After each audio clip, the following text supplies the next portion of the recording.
Wow.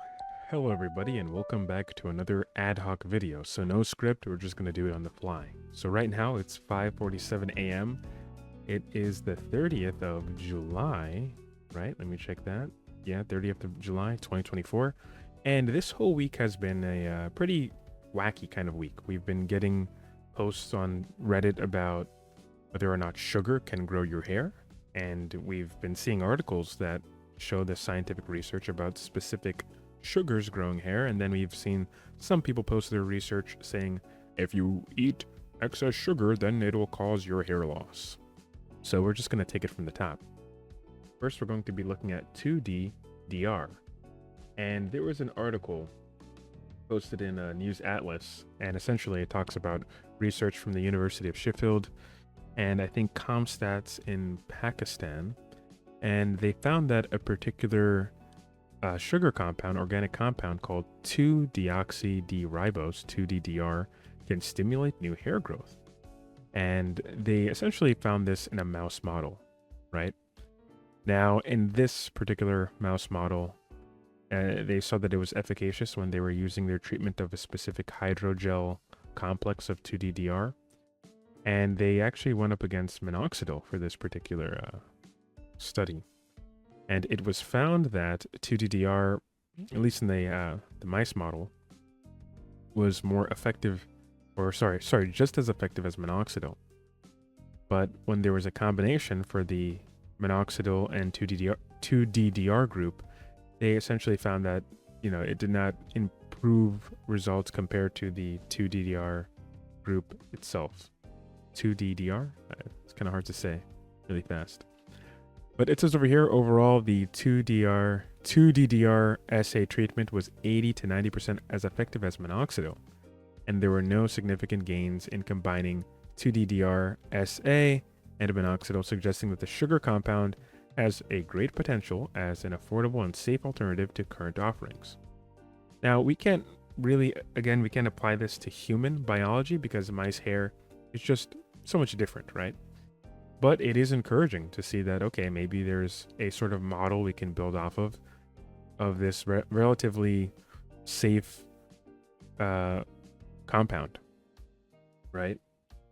So I guess somebody really did build off of that model because now it's being marketed on this website. It's a pretty weird website. I'm pretty sure the mobile view, when I was looking at it on my phone, was awful.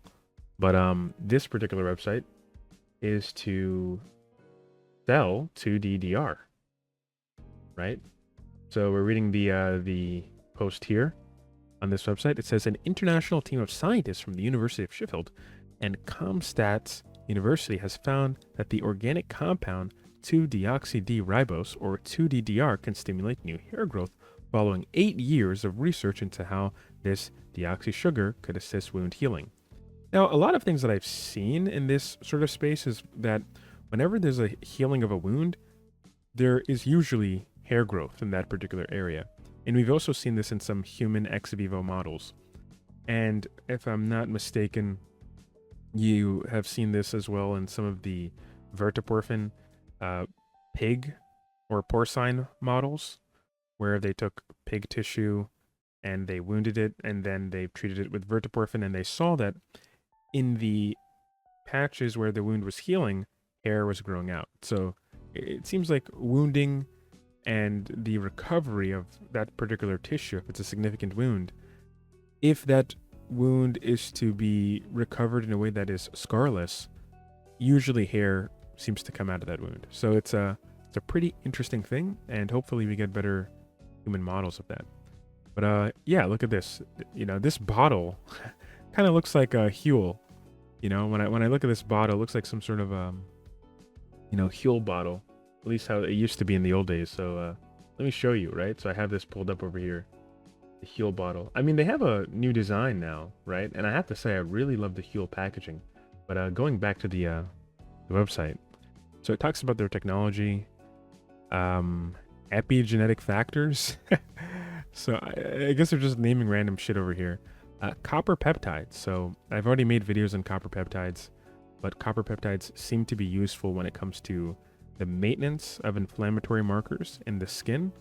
and also when it comes to wound healing, but we don't have anything that's solid, anything that's really solid that shows this happening in humans. So at the moment, I think it's largely left to be researched. So yeah, but I don't know. I mean, if you guys want to go buy it, it's over here. I'm not endorsing that you buy it, but it's certainly, I think, a bit too early to suggest that this product, the 2D-DR, is worth even buying, right? Because all we have is just mouse studies, essentially, that shows that it works.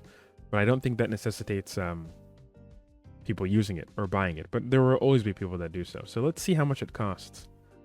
Okay, so it has a nice price range of $80 upwards to $150. So that's crazy. I'm wondering if you can mix this with your milk. Maybe it tastes good. Not that I'm advocating for that or anything. Hopefully you guys don't do that. That would be crazy. This isn't a hair dow kind of thing where we tell people to use chemotherapeutic drugs. And for those of you who don't know what that means, you'll probably find out eventually in the future. But hopping from that, there was a post on Trestless, and this Trestless post is from some sort of researcher guy. And essentially, he was talking about how high glucose can, cause your blood sugar to obviously go up. And once it does that, it can kind of dysregulate your hair follicles and essentially be a significant contributing factor to androgenetic alopecia. Now, I'm not going to read through this entire, Reddit post that he made, but I wanted to say something though, because he linked to one of his parts. I think it's over here, one of his other posts, and he actually links to his study that they did. So that researcher on this subreddit, Restless, has his own research, obviously. And here, he talks about something that caught my eye. It was PPR gamma. Now, PPR gamma receptors are involved with lipid regulation, at least from what I remember, right? I'm not going to just sit here and open shit up again.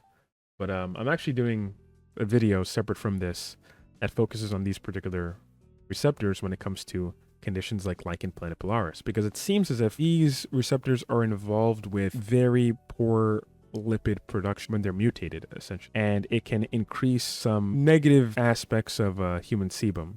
And we actually have it over here, PPR gamma agonists and their role in primary cicatricial alopecia. So it seems as if, from my understanding, that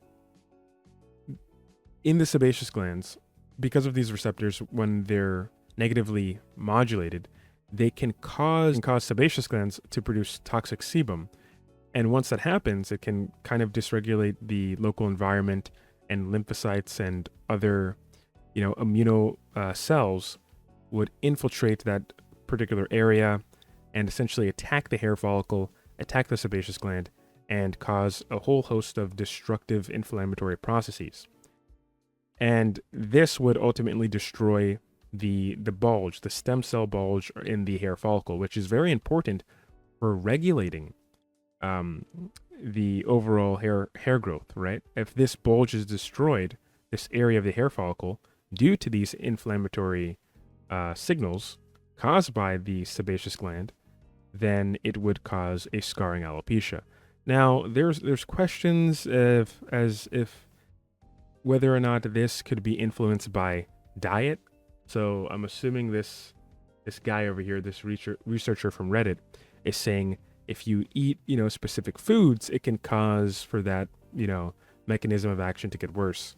And then it could lead to, worse androgenetic alopecia. But I don't really think that's the case. Because we have tons of I don't want to say tons of studies, but we have, at least to me, we have reasons to believe that it is DHT and 5-alpha reductase activity in the sebaceous glands that causes for these negative factors to exist, right? So when DHT attaches to the androgen receptors in the sebaceous glands, it can cause for in excess of bad sebum to be produced. And this is sebum that's rich in triglycerides and cholesterol, which can cause things like acne, acne vulgaris, or even seborrheic dermatitis, right? And going to the acne point, this is why we have drugs like Winlevi clascoterone, right? Which, going over here, give me 1 second.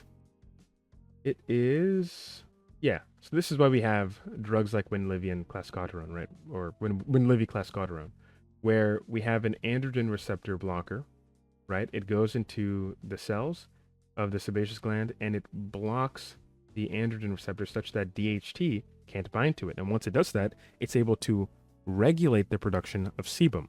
So it decreases that, those negative, that poor sebum, right? So I don't think that necessarily has anything to do with PPR gamma directly, at least when it comes to androgenetic alopecia. But I think it is conceivable that 5-alpha reductase activity as well as DHT activity in the sebaceous gland can, on its own, cause for this negative sebum to exist. This sebum that's rich in triglycerides and other poor fatty acids. Right over here, the activity of type 1 5-alpha reductase exhibits regional differences in isolated sebaceous glands and whole skin, right? So over here, we can essentially see that type 1 5AR is important in the sebaceous glands in producing that sebum, right? Actually, I'm just going to go back. I'm here in post-production right now, so I'm going to clip a video that I made around a year ago that talks about DHT, itch, and seborrheic dermatitis, because there are some sources there that I think that could also amplify this sort of ad hoc video that I just did. So I know I said I wasn't going to edit some things, but this part is going to be very supplementary to our discussion. This itching sensation is not merely a discomfort, but may indicate deeper underlying issues. Overproduction of sebum, driven by excessive DHT, can irritate the scalp's sebaceous glands, causing for this itch to happen. There's a scalp condition called seborrheic dermatitis that has been observed as a byproduct due to DHT and overactive sebaceous glands. The dermatitis presents as scaly, sometimes oily, inflamed skin that can be itchy or even painful to touch. This is an inflammatory condition the cause of which is not well understood, although there does seem to be a genetic component, and Caucasian, particularly of Celtic descent, are most susceptible. It seems that the sebaceous glands attached to the hair follicles begin to produce a very rich form of sebum. The sebum contains fewer free fatty acids and squalene but increased triglycerides and cholesterol. In part, the trigger for may be androgen steroids. Times of hormone fluctuation, such as during puberty, can activate the onset of seborrheic dermatitis. And there's actually an interesting study that talks about this entire process. The study titled, quote, "The Annual Changes of Clinical Manifestations of Androgenetic Alopecia Clinic in Korean Males and Females, an Outpatient-Based Study," end quote, by Woo Sung Jang et al., published in 2013, involved a total of 833 male patients, 385 female patients, culminating in an overall count of 1,218 patients from both genders. Seborrheic dermatitis was identified as the most frequent associated disease in both male and female patients with androgenetic alopecia. Interestingly, the prevalence of seborrheic dermatitis in androgenetic alopecia was notably higher compared to the prevalence in the general population, which ranges from 1 to 3%. The connection between androgenetic alopecia and seborrheic dermatitis, while evident, has not been definitively established. The authors of this study make the point that it is known within the scientific literature that seborrheic dermatitis is related to the elevated production of DHT in affected areas. And they actually go on to reference an article from an academic paper titled "Androgenetic Alopecia in Adolescents, a Report of 43 Cases," where it is even further established that there is some sort of connection and correlation between psoriatic dermatitis and androgenetic alopecia, as well as acne. So you have all these other conditions coming together because of DHT. This hormone DHT plays a crucial role in activating sebaceous glands, which is a significant factor in both seborrheic dermatitis and androgenetic alopecia. And also, forgot to add, acne. So I don't think people are crazy when they suggest that they're having an itch due to DHT. Now, I think in some cases, some people tend to overblow it. It could just be that you're, having an itchy scalp due to other reasons, but it is conceivable that heightened levels of DHT may lead to overactive sebaceous glands, which leads to clogged pores and inflammation, and if that happens on your face, you get acne or acne vulgaris, or if that happens on your scalp, you can get seborrheic dermatitis. So is it any wonder why all these androgenetic alopecia treatments, these topical anti-androgens, also have been researched to attempt to ameliorate acne? Well, let's look at some topical anti-androgens which are at the moment largely experimental, with the first one actually being approved, FDA approved, for the treatment of acne, but it's yet to be FDA approved for androgenetic alopecia. And this particular topical anti-androgen is CB03 or 03. Let's redo that. CB0301, also known as clascoterone. Clascoterone, distinct from treatments that target DHT directly, competes with the androgens like DHT by binding with a high affinity to androgen receptors. By blocking androgen receptor signaling pathways associated with acne, clascoterone offers a targeted treatment approach. Like I said before, it has received FDA approval for acne under the name Winlevi. Okay, so now let's just jump right back into the original video that I was just recording. Let's go over here. And basically this particular article that I'm looking at, it shows the composition of human sebum, right? What it essentially consists of. Pretty nice to look at. But yeah, again, it has high triglycerides, it has high cholesterol. This is what actually causes the particular bacterial colonies on our skin to feed off of it. And once it feeds off of that, it kind of inflames the skin. They start overproducing, and this can cause issues like dandruff, seborrheic dermatitis, acne, etc., etc. So these are very androgen-based conditions. And is it to say that, okay, whether or not you eat a specific diet, this can cause for these, these issues to exist? Yeah, maybe if you eat a diet that's high in like sugar, triglycerides itself, right? High in cholesterol, then it is conceivable that you would be contributing more to that sort of issue. But I don't really think, again, you can just pin it on, okay, if you eat sugar, it's going to make your hair loss worse. Or at least what it says over here, right? What it says over here in this guy's article, from the title, the bald phenotype androgenetic alopecia is caused by high glycemic, high cholesterol, and low mineral Western diet. That doesn't make any sense to me. You can't attribute AGA, the cause of AGA here being high sugar and high cholesterol. I would say that it conceivably, again, through that PPR gamma receptor, right? If that receptor, is modulated poorly and it has some sort of gene dysregulation, it can cause for toxic lipids to be produced. And maybe, that could be dependent on diet, right? But that on its own isn't causing your androgen receptors to become sensitive to DHT. It isn't causing the DHT androgen receptor complex to essentially encode for, or tell the cell to encode for a phenotype that would cause you to miniaturize your hair, right? So I don't really see the validity behind this sort of approach, right? Of course, diet is important. Of course, diet can possibly influence your hair loss, but I don't think it's a significant factor in and of itself for it to be, the marker, right? That kind of decides whether or not you'll be losing your hair. It could be whether or not how fast you lose your hair. Maybe it could be comorbid with other conditions, right? There are people who sometimes present with having both lichen planipilaris, seborrheic dermatitis, as well as androgenetic alopecia. The confluence of these conditions could possibly make your hair loss worse. So maybe you solve the DHT aspect. Let's say you have androgenetic alopecia, right? You solve the DHT aspect by using dutasteride, right? But then for whatever reason, that PPR gamma, those receptors, they're dysregulated due to diet. And usually I don't want to say it's just due to diet. There are some extreme genetic factors here at play that would cause somebody to get a lichen planipilaris. Also, we don't even have to look at PPR gamma because we can just look at DHT and the androgen receptor in and of itself.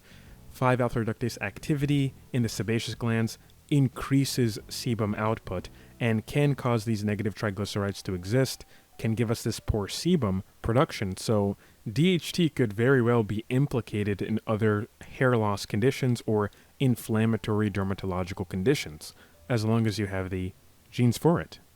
So now I'm here in post-production because I actually covered this sort of idea, does DHT contribute to other hair loss disorders? Because again, I made the case that DHT, when it goes into the sebaceous glands and there's some sort of 5-alpha reductase activity there, we've seen the literature, right, that it can cause the sebaceous glands to produce sebum, and that overproduction of sebum has negative attributions to it, such as high triglycerides and high cholesterol, and this causes the local bacterial colonies and yeast, whatever, they feed off of this and they inflame the skin.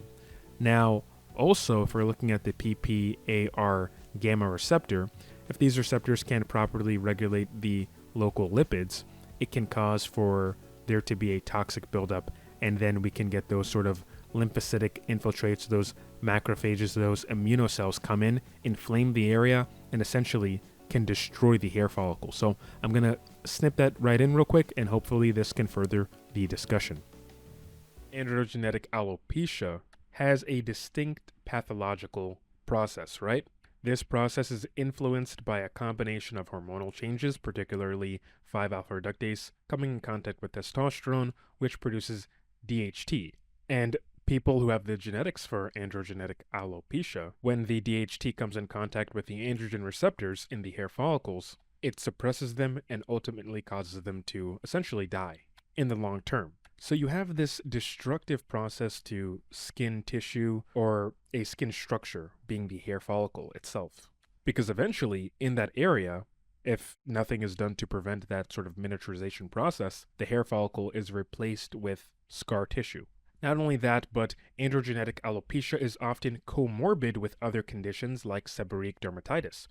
And we know that seborrheic dermatitis has a basis in androgens, particularly DHT. DHT likes to make the sebaceous glands in the scalp overactive, and this causes the scalp to produce sebum that has high triglycerides and cholesterol content, which ultimately leads to certain bacteria growing on the skin and further inflaming the skin of the scalp. And seborrheic dermatitis itself is a skin disease, is a skin disorder, but because it's more painful than androgenetic alopecia, there's an urgency to address it. But something doesn't need to be painful for it to be treated or seen as a disease, or even a disorder.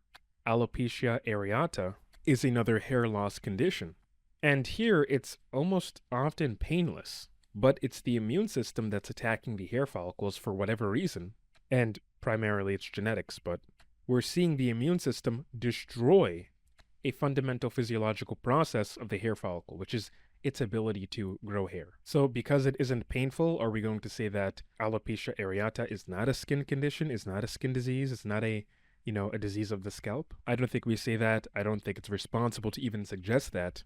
And now you have emerging research that also potentially implicates DHT and androgen receptors in macrophages, a type of white blood cell that is crucial in the body's immune response and typically involved in wound healing and inflammation. And the inflammation, which is a fundamentally protective and reparative process, has often led to chronic inflammation, right? If there's something that's causing you to be chronically inflamed, that can actually become very detrimental, leading to tissue damage and prolonged injury, potentially exacerbating hair follicle miniaturization and permanent loss. So these macrophages, these white blood cells that are involved in the immune response to inflame a certain area, to try to clean things up, they have androgen receptors. And in theory, there might be some sort of genetic basis here to it, because this isn't happening with everyone, right?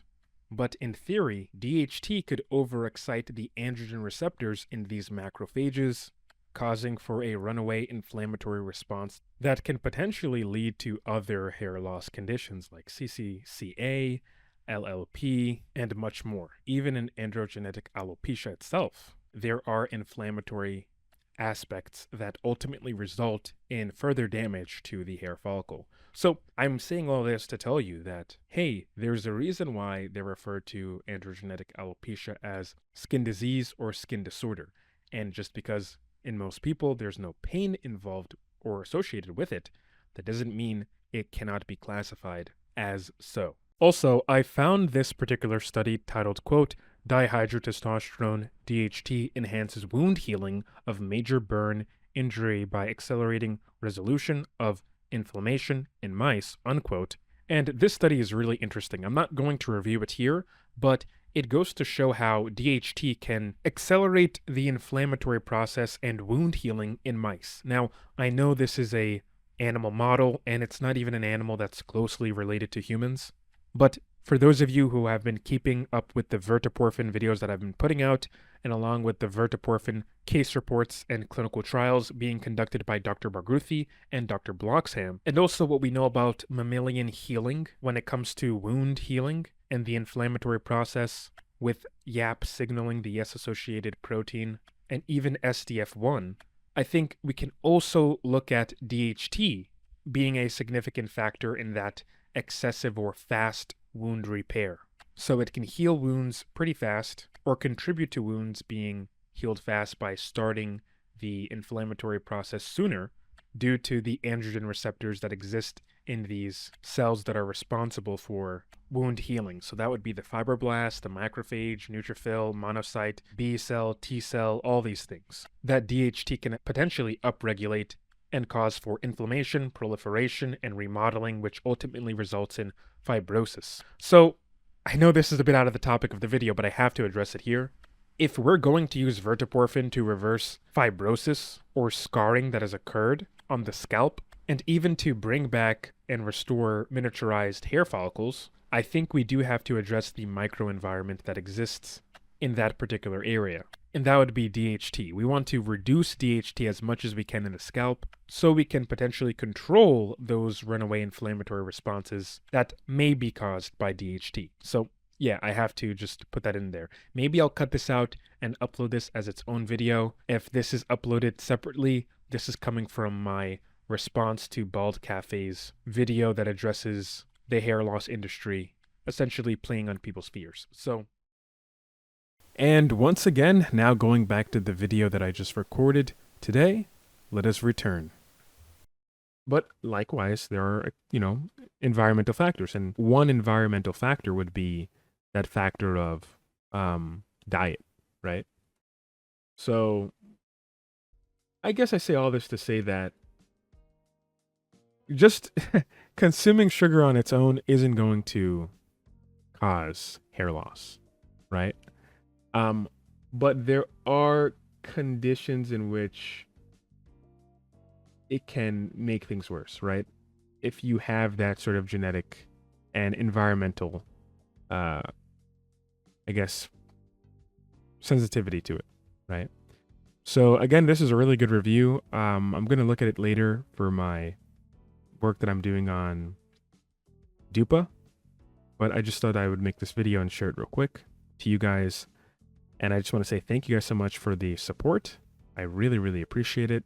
Things have been going well with this channel. And yeah, this video is just for the members who have directly supported the channel by becoming, obviously, YouTube members. So thank you so much. Hope to see you guys in the future. But yeah, we're going to be working very hard on that Dupa video. And you guys just get a little bit of a first glance to see what's going on here. So thanks, and I'll see you next time. Bye, guys.